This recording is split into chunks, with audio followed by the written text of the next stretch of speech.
목적이 이끄는 삶 10. 예배의 중심.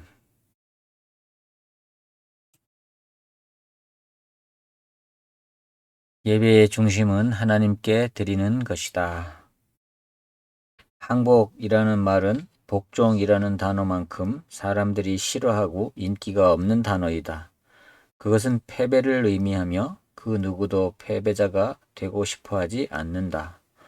항복은 전쟁에서 패배를 인정하고 게임에서 지거나 강한 상대에게 양보하는 것과 같은 좋지 않은 이미지를 연상시킨다. 그 단어는 항상 부정적인 문맥에서 사용된다.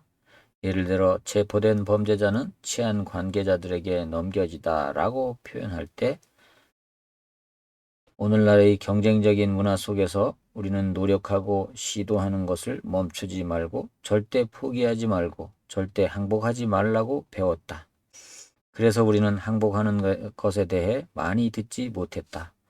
만약 승리가 모든 것이라면 항복이라는 것은 생각할 수조차 없는 것이다. 우리 또한 양보하고 맡기고 순종하고 항복하는 그것보다는 승리하고 성공하고 극복하고 정복하는 것에 대해 이야기하는 것을 더 좋아한다. 하지만 하나님께 항복하고 나 자신을 내어 드리는 것은 예배의 중심이다. 하나님의 위대한 사랑과 자비에 반응하는 것은 자연스러운 것이다. 우리는 우리 자신을 그분에게 드린다. 하지만 이는 두려움이나 의무감에서가 아니라 사랑으로 하는 것이다. 그가 먼저 우리를 사랑하셨기 때문이다. 라고 요한일서 4장 9절의 말씀은 이야기한다. 로마서의 11장을 할애해 하나님의 엄청난 은혜에 대해 설명한 후 바울은 우리의 삶을 하나님을 예배하는 데 온전히 드릴 것을 권고한다. 친구들이여, 하나님은 우리에게 위대한 자비를 베푸셨으니 여러분 자신을 산 제사로 하나님께 드리시오. 그를 섬기고 기쁘게 하는데 헌신하십시오. 이것이 여러분이 드려야 할 진정한 예배입니다. 라고 로마서 12장 1절에는 말씀하고 있습니다.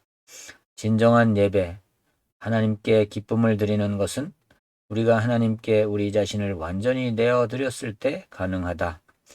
위의 구절 첫 문장과 마지막 문장 모두에 드리다라는 단어가 포함되는 사실을 생각해 보자. 우리 스스로를 하나님께 드리는 것이 예배의 전부이다. 개인적으로 하나님께 우리 자신을 드리는 것은 여러 가지 이름으로 불린다. 헌신, 예수님을 주라 하는 것, 십자가를 지는 것, 우리 자신을 죽이는 것, 성령님께 모든 것을 맡기는 것. 그러나 무엇이라 부르든지 우리가 그것을 실천으로 옮기는 것이 중요하다. 하나님은 우리의 삶을 원하시기 때문이다. 삶의 전부를 원하신다. 95%로는 절대 충분하지 않다.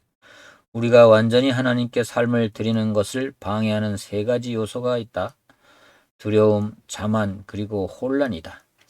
우리는 하나님이 우리를 얼마나 사랑하시는지 깨닫지 못하고 우리의 삶을 스스로 통제하기를 원하며 항복한다는 것에 대해 오해하고 있다. 내가 하나님을 신뢰할 수 있을까? 신뢰는 하나님께 항복하는 것, 나 자신을 내어드리는 것의 주요 요소다. 하나님을 신뢰하지 않으면 우리 자신을 드릴 수 없는데, 이와 더불어 알아야 할 사실은 하나님을 더 잘 알기 전에는 그분을 신뢰할 수 없다는 것이다. 두려움을 가지고 있을 때에는 우리가 하나님께 항복할 수 없지만 사랑이 그 모든 두려움을 없앤다. 하나님이 우리를 얼마나 사랑하시는지 깨달으면 깨달을수록 우리를 하나님께 내어드리는 것은 더 쉬워진다. 하나님이 우리를 사랑하신다는 것을 어떻게 알 수 있는가? 그분은 우리에게 많은 증거를 주신다. 하나님은 우리를 사랑한다고 말씀하신다. 그분은 우리에게서 눈을 떼지 않으신다. 그분은 우리 삶의 아주 작은 부분까지 돌보신다. 그분은 우리가 모든 기쁨을 느낄 수 있도록 능력을 주신다. 그분은 우리의 삶을 위한 좋은 계획을 가지고 계신다. 그분은 우리를 용서하신다. 그분은 노하기를 더디하신다. 하나님은 우리가 상상하는 것 이상으로 우리를 사랑하신다. 이것을 가장 극적으로 표현한 것이 하나님이 우리를 위해 당신의 아들을 희생하신 것이다. 우리가 아직 죄인 되었을 때 그리스도께서 우리를 위하여 죽으심으로 하나님께서 우리에게 대한 자기의 사랑을 확증하셨느니라. 로마서 5장 8절 말씀. 우리가 하나님께 얼마나 중요한 존재인지 알고 싶다면 그리스도가 십자가 위에서 팔을 벌리고 계시면서 나는 너를 이만큼 사랑한다. 너 없이 사느니 차라리 죽음을 택하겠다. 라고 말씀하시는 것을 보자. 하나님은 잔인한 노예 감독이나 거친 폭력을 사용해 강제로 굴복시키려는 분이 아니시다. 그분은 우리의 의지를 깨지 않고 우리를 설득하려고 하시기 때문에 우리가 자유롭게 하나님께 우리를 내어드릴 수 있게 하신다. 하나님은 사랑하는 분이시고 자유케 하는 분이시다. 그리고 그분께 삶을 드릴 때 우리는 구속이 아닌 자유를 누린다. 우리가 자신을 완전히 예수님께 드리면 우리는 그분이 폭군이 아닌 구세주라는 것, 상사가 아닌 형제라는 것, 그리고 독재자가 아닌 친구라는 것을 발견한다. 우리의 한계를 인정하기. 우리 자신을 완전히 항복하게 하는 것을 방해하는 두 번째 요소는 우리의 교만이다. 우리는 우리가 단순히 피조물이고 모든 것을 책임지는 사람이 아니라는 사실을 인정하려 하지 않는다. 그것이 가장 오래전부터 내려오는 유혹이다. 너희 눈이 밝아 하나님과 같이 되어 그 욕구 완전히 통제하려는 욕심이 우리가 살면서 받는 스트레스의 원인이다. 삶은 싸움이다. 하지만 대부분의 사람들은 우리가 야곱처럼 하나님과 싸우고 있다는 사실을 깨닫지 못하고 있다. 싸움을 통해서 하나님같이 되길 원하지만 우리가 그 싸움에서 이길 방법은 전혀 없다. A.W. 토저는 말한다. 많은 사람들이 아직도 불안한 마음으로 살아가고 있고 아직도 인생의 의미를 찾고 있으며 아직도 앞으로 나아가지 못하는 이유는 그들이 아직 스스로를 완전히 버리지 않았기 때문이다. 우리는 아직도 우리 자신을 상대로 명령하고 있고 우리 안에서 하나님이 하시는 일에 간섭하려고 한다. 우리는 하나님이 아니며 절대로 그렇게 될 수 없다. 인간일 뿐인 것이다. 우리가 하나님이 되려고 노력하면 우리는 결국 사탄과 같이 된다. 왜냐하면 사탄 역시 하나님이 되기 위해 노력했기 때문이다. 머리로는 우리가 인간일 뿐임을 알지만 마음으로는 받아들이지 못하는 것이 우리의 모습이다. 우리가 인간이라는 사실에 대해 지적으로 동의하지만 스스로의 한계에 직면하면 초조해지고 분노하며 키가 더 크거나 더 똑똑하고 더 힘이 세고 더 재능이 많고 더 아름답고 더 부유하기를 바라는 것이다. 모든 것을 갖고 싶어하고 모든 것을 하기를 원하면서 그렇게 되지 않으면 화를 낸다. 그리고 하나님이 우리가 갖고 있지 않은 어떤 것을 다른 사람에게 주셨음을 발견할 때 우리는 질투하고 시기하며 자기 연민에 빠진다. 항복한다는 것의 의미, 하나님께 항복한다는 것은 수동적으로 단념하는 것이나 숙명론적인 것 또는 게으름에 대한 핑계가 아니다. 현실의 상황을 받아들이지 않는 것도 아니다. 그 반대를 의미할 수 있다. 우리의 삶을 희생하는 것 또는 변화해야 할 것을 변화시키기 위해 투쟁하는 것을 의미할 수도 있다. 하나님께 삶을 내어드린 사람들은 때때로 하나님 대신에 싸움을 하라는 부름을 받는다. 하나님께 굴복하는 것은 결코 겁쟁이나 짓밟히고도 가만히 있는 사람들을 위한 것이 아니다. 마찬가지로 이성적인 사고를 포기하는 것을 의미하지도 않는다. 우리가 가지고 있는 생각할 수 있는 능력을 하나님은 낭비할 목적으로 주지 않으셨다. 하나님은 섬기는 로봇을 원하지도 않으신다. 또한 하나님께 삶을 내어드리고 항복한다는 것은 우리의 성격을 억누르는 것이 아니다.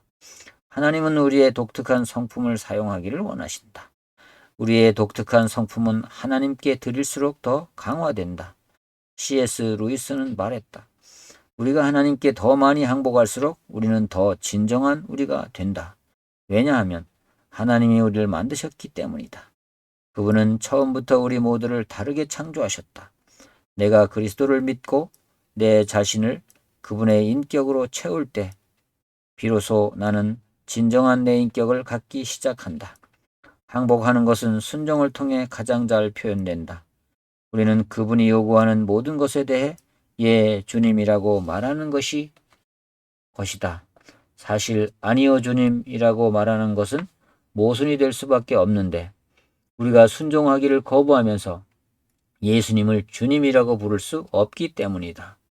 베드로는 밤새 고기를 한 마리도 잡지 못하면서도 예수님이 다시 시도해보라고 하신 말씀에 항복하고 순종했다. 시몬이 대답하여 가로되 선생님이여 우리들이 밤이 맞도록 수고를 하였으되 얻은 것이 없지만은 말씀에 의지하여 내가 그물을 내리리라 하고 항복한 사람들은 하나님의 말씀이 이해가 되지 않아도 순종한다. 완전히 내어드린 삶의 또 다른 면은 신뢰다. 아브라함은 어디로 가는지 모르면서도 하나님의 이끄심대로 따라갔다. 한나는 언제인지 모르지만 하나님의 계획된 시간을 기다렸고 마리아는 어떻게 될지 모르면서 기적을 기대했다. 그리고 요셉은 왜 이런 일들이 벌어지는지 모르면서 하나님의 목적을 신뢰했다. 이들 모두는 하나님께 삶을 완전히 내어드렸다. 우리가 다른 사람을 주관하거나 우리의 생각을 강요하고 상황을 통제하려고 애쓰는 것 대신에 모든 것을 하나님께 맡길 때 우리는 하나님께 항복했음을 알 수 있다. 모든 것을 내려놓고 하나님이 일하시게 하라. 항상 우리가 책임을 져야 할 필요가 없다. 성경은 이렇게 말한다. 너의 삶을 주님께 드리고 인내하며 기다리라. 더 열심히 노력하기보다는 더 많이 신뢰해야 한다. 또한 비난에 반응하지 않고 스스로를 방어하기 위해 서두르지 않을 때 우리는 하나님께 모든 것을 맡겼다는 것을 알 수 있다. 하나님께 드린 마음은 인간관계에서 가장 잘 나타난다. 다른 사람들을 밖으로 밀어내지 않고 우리의 권리만 주장하지 않으며 자신만 생각하지도 않는다. 대부분의 사람들이 항복하기에 가장 어려워하는 부분이 바로 돈이다. 많은 사람들은 생각한다. 나는 하나님을 위해 살고 싶다. 하지만 나는 또한 돈도 많이 벌어 편안하게 살고 은퇴하고 싶다. 그러나 은퇴는 하나님께 항복한 삶의 목표가 될 수 없다. 왜냐하면 우리 삶의 최대 관심인 돈과 하나님 사이에서 우리가 왔다 갔다 하기 때문이다. 예수님은 너희가 하나님과 재물을 겸하여 섬기지 못하느니라 고 말씀하신다. 그리고 네 보물이 있는 그곳에는 네 마음도 있느니라 고 말씀하신다. 스스로를 항복하며 내어드린 가장 훌륭한 예가 바로 예수님이시다. 예수님이 십자가에 못 박혀 돌아가시기 전날 밤 예수님은 스스로를 하나님의 계획에 항복시키셨다. 아버지여 아버지께서는 모든 것이 가능하오니 이 잔을 내게서 옮기시옵소서. 그러나 나의 원대로 마옵시고 아버지의 원대로 하옵소서라고 기도하셨다. 예수님은 하나님 당신이 이 고통을 거두어 가실 수 있는 능력이 있으시면 그렇게 하십시오 라고 기도하지 않으셨다. 예수님은 하나님이 모든 것을 하실 수 있다는 것을 이미 믿고 계셨기 때문이다. 대신 이 고통을 거두는 것이 당신을 위한 것이라면 그렇게 하십시오. 그러나 이 고통이 당신의 목적을 이루는 데 쓰인다면 저 역시 그것을 원합니다 라고 기도하셨다. 진정한 항복은 아버지, 만약 이 문제, 이 고통, 이 아픔 혹은 이 상황이 당신의 목적과 영광을 위해 필요하다면 거두지 마옵소서라고 말하는 것이다. 그 정도로 성숙하게 되는 것은 쉬운 일이 아니다. 예수님은 피땀을 흘리실 정도로 고민하셨다. 삶을 항복하며 내어드리는 것은 힘든 일이다. 우리의 경우에 그것은 우리의 자기중심적인 본성과 싸우는 치열한 전쟁이다. 항복의 축복. 성경은 우리가 하나님께 우리의 삶을 온전히 내어드릴 때 누리는 복에 대해 명확하게 이야기한다. 첫째, 우리는 평화를 경험하게 된다. 너는 하나님과 화목하고 평안하라. 그리하면 복이 내게 임하리라. 욥기 22장 21절 말씀. 둘째, 우리는 자유를 경험하게 될 것이다. 하나님께 감사하리로다. 너희가 본래 죄의 종이더니 너희에게 전하여 준 바 교훈의 본을 마음으로 순종하여 죄에게서 해방되어 의에게 종이 되었느니라. 셋째, 우리 삶 속에서 하나님의 능력을 경험하게 될 것이다. 집요한 유혹과 어려운 문제들을 그리스도께 맡길 때 그분의 능력으로 모두 해결받을 수 있다. 여호수아는 그의 인생에서 가장 큰 전쟁을 앞에 두고 하나님을 대면했다. 그는 그분 앞에 무릎을 꿇고 경배를 드렸으며 자기의 계획을 모두 맡겼다. 그 항복이 여리고에서의 승리를 가능케 했다. 이것이 바로 역설이다. 항복할 때 승리한다.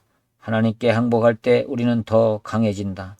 하나님께 삶을 내어드리면 우리는 다른 것에 항복하게 될지 모른다는 두려움에서 벗어날 수 있다.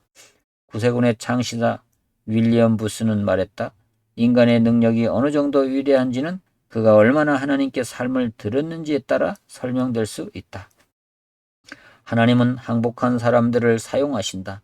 마리아를 선택해 예수님의 어머니가 되게 하신 이유는 그녀에게 재능이 있거나 부유하거나 아름다워서가 아니었다. 마리아가 하나님께 완전히 삶을 맡긴 사람이었기 때문이다. 천사가 도저히 있을 법하지 않은 하나님의 계획을 설명했을 때 마리아는 차분하게 대답했다. 주의 계집종이오니 말씀대로 내게 이루어지이다. 하나님께 드린 삶을 하나님이 사용하시는 것보다 강력한 것은 없다. 그러나 내 자신을 완전히 하나님께 드리라. 인생을 살아가는 가장 좋은 방법. 모든 사람은 결국 어떤 것인가 또는 누구에겐가 항복한다. 하나님이 아니라면 우리는 다른 사람들의 기대, 돈, 분노, 혹은 두려움, 자만심, 욕망, 그리고 자아에 항복하게 될 것이다. 우리는 하나님을 경배하도록 만들어졌다. 만약 우리가 하나님을 경배하지 않으면 우리는 우상을 만들어 그것에 항복한다. 우리는 항복할 대상을 선택할 자유가 있다. 하지만 그 선택 뒤에 따라오는 결과들에 대해서는 자유롭지 못하다. 이 스탠리 존스는 말했다. 만약 당신이 그리스도에게 항복하지 않으면 당신은 큰 혼돈에 항복하게 될 것이다.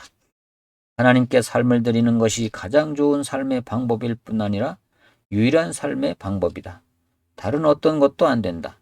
다른 모든 방법은 좌절, 실망, 그리고 자기 파괴를 낳을 뿐이다.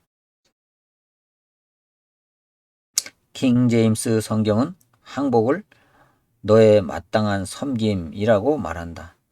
또 다른 성경은 그것을 하나님을 섬기는 가장 현명한 방법이라고 말한다. 삶을 모두 드리는 것은 어리석은 감정적인 자극이 아닌 이성적이고 지성적인 행동이다. 가장 책임있는 그리고 우리의 삶을 통해 할 수 있는 가장 현명한 일이다. 그래서 바울은 이렇게 말한다. 그런즉 우리는 거하든지 떠나든지 주를 기쁘시게 하는 자 되기를 힘쓰노라. 우리가 가장 현명하게 행동하는 순간은 하나님께 예라고 대답하는 순간이다. 몇 년이 걸릴지 모르겠지만 결국 우리는 하나님이 우리의 삶에 주시는 복을 막는 가장 큰 요인이 다름 아닌 바로 우리 자신, 즉 우리의 의지와 집요한 자만심, 개인적인 야망이라는 것을 깨닫게 될 것이다. 우리 스스로의 계획에 초점을 맞춰서는 하나님의 목적을 이룰 수 없다. 만일 하나님이 우리 안에서 그의 가장 큰 일을 하려고 하신다면 바로 여기서부터 시작하실 것이다. 그러니 모두 하나님께 드리라. 과거의 후회, 현재의 문제들, 미래의 야망, 두려움, 꿈, 약점, 습관, 상처, 그리고 우리가 가진 열등감까지 이 모든 것을 하나님께 드리라. 그리스도를 우리 삶의 운전석에 앉게 하고 핸들에서 손을 떼라. 두려워하지 말라. 그분의 손 안에서 통제 불가능한 것은 없다. 그리스도께서 지배하실 때 우리는 그 어떤 것도 감당할 수 있다. 우리는 다음과 같이 말한 바울처럼 될 것이다. 내게 능력 주시는 자 안에서 내가 모든 것을 할 수 있느니라. 빌립보서 4장 13절 말씀입니다. 다메섹으로 가는 길에서 눈부신 빛을 보고 쓰러진 후 바울은 그의 삶에서 항복의 순간을 맞이하였다. 다른 사람들에게는 하나님이 덜 극적인 방법을 사용하신다. 하지만 항복하는 방법과는 상관없이 항복하는 것은 단지 이례적인 사건이 아니다. 바울은 나는 날마다 죽노라고 말했다. 항복은 시간이라는 개념과 연결해서 생각해야 하고 또한 연습이라는 면과 연결시켜 생각해야 한다. 즉 항복의 삶은 매 순간 이루어져야 하고 평생 해야 하는 것이다. 산 재물의 문제는 그것이 재단에서 내려올 수 있다는 것이다. 그래서 우리는 하루에 50번씩 삶을 다시 들여야 할지도 모른다. 항복의 삶은 매일의 습관이 되어야 한다. 예수님은 이렇게 말씀하셨다. 만약 나를 따르려 한다면 자신들이 원하는 것을 모두 버려야 한다.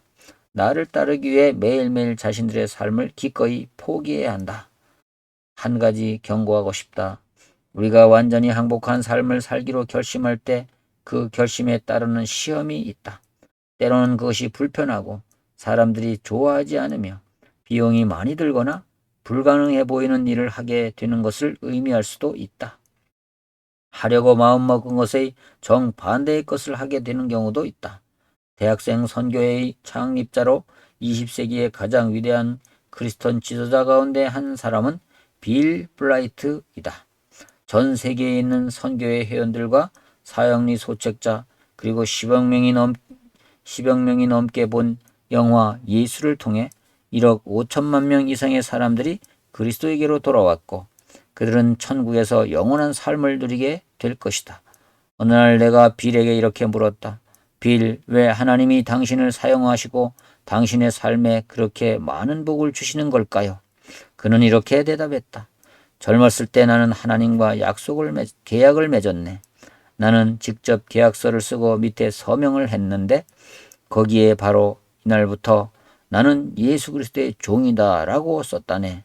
당신은 그런 계약서에 서명을 했는가?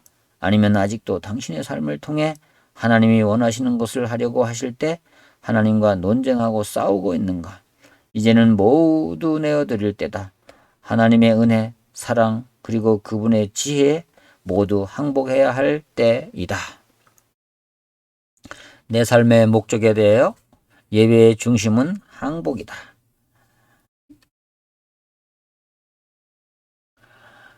너희 지체를 의의 병기로 하나님께 드리라.